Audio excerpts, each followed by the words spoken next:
आज दिनांक 14 फेब्रुवारी 2026 हिंदू पंचांगाच्या अनुसार 14 फेब्रुवारी 2026ला फाल्गुन पौर्णिमांत आणि माघ अमांत महिन्याच्या कृष्ण पक्षाची द्वादशी तिथी आहे.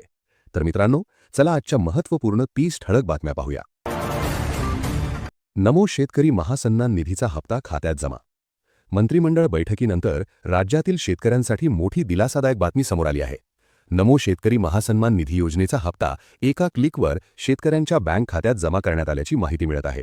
या योजनेमुळे लाखो शेतकऱ्यांना थेट आर्थिक मदत मिळत असून शेती खर्च, बियाणे, खत आणि इतर गरजांसाठी ही रक्कम उपयोगी पडणार आहे.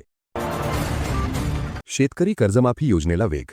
राज्य सरकारकडून शेतकरी कर्जमाफी प्रक्रियेला गती देण्यात आली आहे. सर्व राष्ट्रीय, सहकारी आणि अग्रणी बँकांना थकीत कर्जाची माहिती 15 फेब्रुवारीपर्यंत सादर करण्याच्या सूचना देण्यात आल्या आहेत. यामुळे पात्र शेतकऱ्यांची यादी तयार करून कर्जमाफीचा निर्णय जलद होण्याची शक्यता वाढली आहे. जिल्हा मध्यवर्ती बँकांकडून केवायसी माहिती संकलन. कर्जमाफीच्या पार्श्वभूमीवर जिल्हा मध्यवर्ती बँकांना शासनाने शेतकऱ्यांच्या केवायसी व थकबाकीची माहिती मागवली आहे. सेवा सोसायटी आणि बँक शाखांना याबाबत स्पष्ट सूचना देण्यात आल्या आहेत. त्यामुळे शेतकऱ्यांनी केवायसी पूर्ण करणे अत्यंत महत्त्वाचे ठरणार आहे. अन्यथा लाभ मिळण्यात अडचणी येऊ शकतात. शेतकरी अनुदानासाठी निधी अपुरा. शेतकऱ्यांच्या अनुदानासाठी 11 कोटी रुपयांची मागणी करण्यात आली होती. मात्र फक्त 83 लाख रुपयांचा निधी उपलब्ध झाल्याचे समोर आले आहे. त्यामुळे सर्व पात्र शेतकऱ्यांना अनुदान देण्यास अडचणी निर्माण होण्याची शक्यता आहे. तरीही उपलब्ध निधीतून टप्प्याटप्प्याने रक्कम जमा करण्याची प्रक्रिया सुरू आहे. सोयाबीन उत्पादक शेतकरी संकटात. सोयाबीनच्या दरात मोठी घसरण झाल्यामुळे शेतकरी आर्थिक अडचणीत सापडले आहेत. क्विंटल मागे 5,800 रुपयांवरून दर थेट 5,100 रुपयांपर्यंत खाली आले आहेत. यामुळे शेतकऱ्यांना प्रति क्विंटल सुमारे 700 रुपयांचा तोटा सहन करावा लागत असून दरवाढीची अपेक्षा सध्या मृगजळ ठरत आहे. तुरीच्या दरात चढउतार, शेतकरी अडचणीत. अकोला कृषी उत्पन्न बाजार समितीत तुरीची आवक वाढल्यामुळे बाजारात दर घसरले आहेत. सध्या तुरीला सरासरी 7,000 ते 8,000 रुपये प्रति क्विंटल दर मिळत आहे. काही दिवसांपूर्वी 9,000पेक्षा जास्त दर होते. मात्र केंद्र बंद असल्याने विक्री मंदावली आणि शेतकऱ्यांना योग्य दर मिळण्यात अडचणी येत आहेत. बाजार समितीत तुरी खरेदी केंद्र बंद. काही बाजारपेठांमध्ये खरेदी केंद्र बंद असल्याने शेतकरी अडचणीत आले आहेत. 8 दिवसात केवळ 17 नोंदी झाल्याचे समोर आले आहे. त्यामुळे शेतकऱ्यांना खुल्या बाजारात कमी दराने माल विकावा लागत असून तातडीने खरेदी केंद्र सुरू करण्याची मागणी होत आहे. मका खरेदी बंद, शेतकऱ्यांचा इशारा. सांगोला परिसरात मका खरेदी बंद झाल्यामुळे शेतकऱ्यांनी तीव्र नाराजी व्यक्त केली आहे. सुमारे 2,000 क्विंटल मका खरेदी रखडली असून शेतकऱ्यांनी खरेदी केंद्र तातडीने सुरू न केल्यास आमरण उपोषणाचा इशारा दिला आहे. यामुळे शासनावर दबाव वाढत आहे. युरिया आणि डीएपी खतांचा तुटवडा होऊ नये यासाठी अधिकाऱ्यांना स्पष्ट निर्देश दिले आहेत. शेती हंगामात खतांची उपलब्धता वेळेवर राहावी यासाठी साठा आणि वितरण व्यवस्थेवर विशेष लक्ष ठेवण्याचे आदेश देण्यात आले आहेत. अवकाळी पावसामुळे नुकसान भरपाईची मागणी. भंडारा जिल्ह्यासह अनेक भागातील शेतकरी अवकाळी पावसामुळे झालेल्या नुकसानीच्या भरपाईपासून अजूनही वंचित असल्याची माहिती समोर आली आहे. प्रशासनाकडे तात्काळ पंचनामे करून मदत जाहीर करण्याची मागणी शेतकऱ्यांकडून होत आहे. पीक विमा लाभ रखडले. अनेक जिल्ह्यातील शेतकरी पीक विम्याच्या लाभांपासून 3 वर्षांपासून वंचित असल्याची माहिती समोर आली आहे. विमा कंपन्यांकडून दाव्यांची विलंबित प्रक्रिया आणि कागदपत्रांच्या अडचणींमुळे शेतकऱ्यांना आर्थिक फटका बसत आहे. कोकणातील आंबा आणि काजू बागायतदारांना दिलासा. कोकणातील आंबा आणि काजू बागायतदारांसाठी मुख्यमंत्र्यांनी तातडीने अहवाल सादर करण्याचे निर्देश दिले आहेत. नुकसानग्रस्त बागायतदारांचे पंचनामे करून लवकरात लवकर नुकसान भरपाई थेट खात्यात जमा केली जाणार असल्याची माहिती देण्यात आली आहे. हरभऱ्यावर रोगांचा प्रादुर्भाव. ढगाळ वातावरणानंतर वाढलेल्या तापमानामुळे हरभरा पिकावर रोगांचा प्रादुर्भाव वाढला आहे. हवामानातील बदलामुळे पिके धोक्यात आली असून शेतकऱ्यांनी तज्ज्ञ सल्ला घेऊन योग्य फवारणी करण्याचे आवाहन करण्यात आले आहे.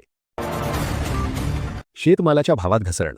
वातावरण बदल, बाजारातील मंदी आणि आयात निर्यात धोरणांमुळे विविध शेतमालाच्या भावात घसरण झाली आहे. शेतकऱ्यांचे उत्पादन तयार असूनही अपेक्षित दर मिळत नसल्याने आर्थिक संकट अधिक तीव्र होत आहे. डिजिटल कृषी ॲपचा शेतकऱ्यांना फायदा. शेतकऱ्यांसाठी डिजिटल क्रांती अंतर्गत नवीन AI आधारित कृषी ॲप सुरू करण्यात आले आहे.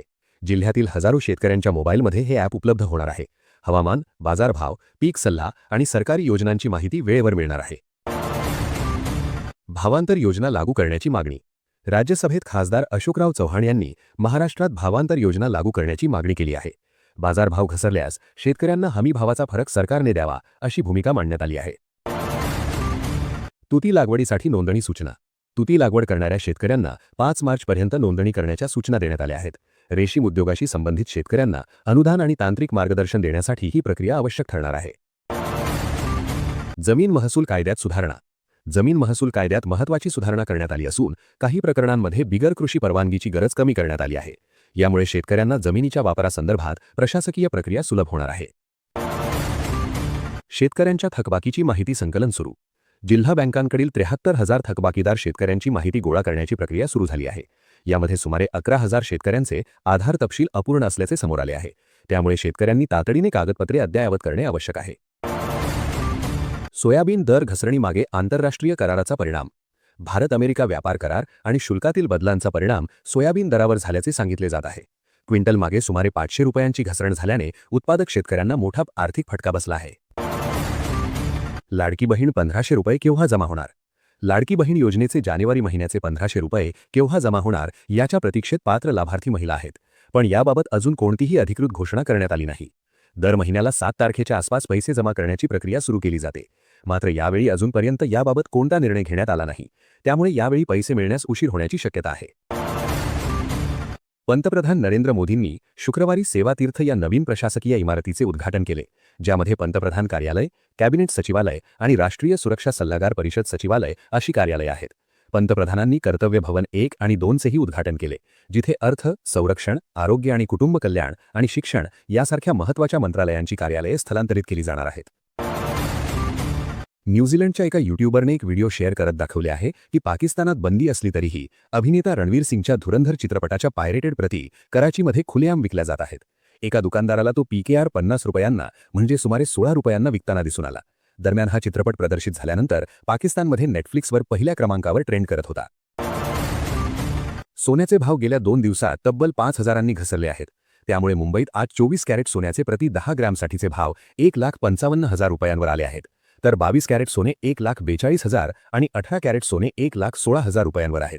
याशिवाय चांदीमध्ये 15,000ची घसरण झाली असून किलोमागे भाव 2,80,000 रुपयांवर आले आहेत. रिझर्व्ह बँक ऑफ इंडिया RBIने कर्ज वसुलीसाठी नवे नियम जारी केले. या अंतर्गत बँकांना स्पष्ट आणि लेखी वसुली धोरण तयार करणे अनिवार्य आहे. वसुली एजंट्सना सकाळी 8 ते संध्याकाळी 7 पर्यंतच कर्जदाराशी संपर्क साधता येईल. संवेदनशील प्रसंगी संपर्क साधू नये. तसेच वसुलीच्या नावाखाली कर्जदाराची बदनामी करू नये, धमक्या देऊ नये, अपशब्द वापरू नये. RBIच्या या नियमांमुळे ग्राहकांचा बँकिंगवरील विश्वास अजून दृढ होईल. बिग बॉस मराठी सीझन 6 मध्ये राखी सावंतची एंट्री झाल्यापासून वादच सुरू झालेत. आता सागर कारंडे आणि राखी यांच्यात घरातील साफसफाईवरून वाद झाला. राखी सागरला घरातील घाण दाखवून स्वच्छता करण्यास सांगते, पण सागर नकार देतो. त्यानंतर राखी रागात काचेची वस्तू फोडते. नेटकऱ्यांनी तिच्या या कृत्यावर विविध प्रतिक्रिया दिल्यात. आता कॅप्टन्सी टास्क रद्द झाल्याने घराचा कारभार कोण हाती घेईल हे पाहणं विशेष ठरेल. तुकाराम मुंढे यांनी नियमांचे उल्लंघन करणाऱ्या 900 संस्थांची नोंदणी रद्द केली आहे. या संस्था दिव्यांगांच्या नावाखाली निधी लाटत होत्या, मात्र प्रत्यक्ष सुविधा पुरवत नव्हत्या. अनियमितता आणि पारदर्शकतेचा अभाव आढळल्याने ही मोठी कारवाई करण्यात आली आहे. यामध्ये छत्रपती संभाजीनगर, पुणे आणि मुंबईतील अनेक संस्थांचा समावेश आहे. आता सर्व संस्थांना 28 फेब्रुवारीपर्यंत ऑनलाईन नोंदणी करणे अनिवार्य करण्यात आले आहे. अहमदनगरमधील रेशन कार्ड धारकांसाठी महत्त्वाची बातमी. सरकारकडून अंत्योदय आणि प्राधान्य कुटुंब योजनेअंतर्गत रेशन कार्ड धारकांना गहू व तांदूळ वितरित केले जातात. मात्र आता मार्चपासून यात थोडा बदल केला जाण्याची शक्यता आहे. तांदळाऐवजी लाभार्थ्यांना मका दिला जाईल. पुढील 3 महिने जिल्ह्यातील रेशन कार्ड धारकांना गव्हासोबत मका दिला जाईल. अंत्योदय योजनेतील कुटुंबांना 10 किलो मका, 11 किलो गहू दिलं जाईल. भारतीय शेअर बाजारात शुक्रवारी मोठी घसरण नोंदवण्यात आल्याने गुंतवणूकदारांना झटका बसला आहे. सेन्सेक्स 1,048 अंशांनी खाली आला असून तो 82,626 अंशांवर बंद झाला आहे. तर निफ्टीही 336 अंशांनी कोसळला असून 25,471 अंशांवर बंद झाला आहे. यामुळे गुंतवणूकदारांना आज 14 लाख रुपयांचे नुकसान सहन करावे लागले आहे. सेन्सेक्समधील 28 कंपन्या आज तोट्यात होत्या. टाटा स्टीलचे शेअर 2.5% घसरले आहेत.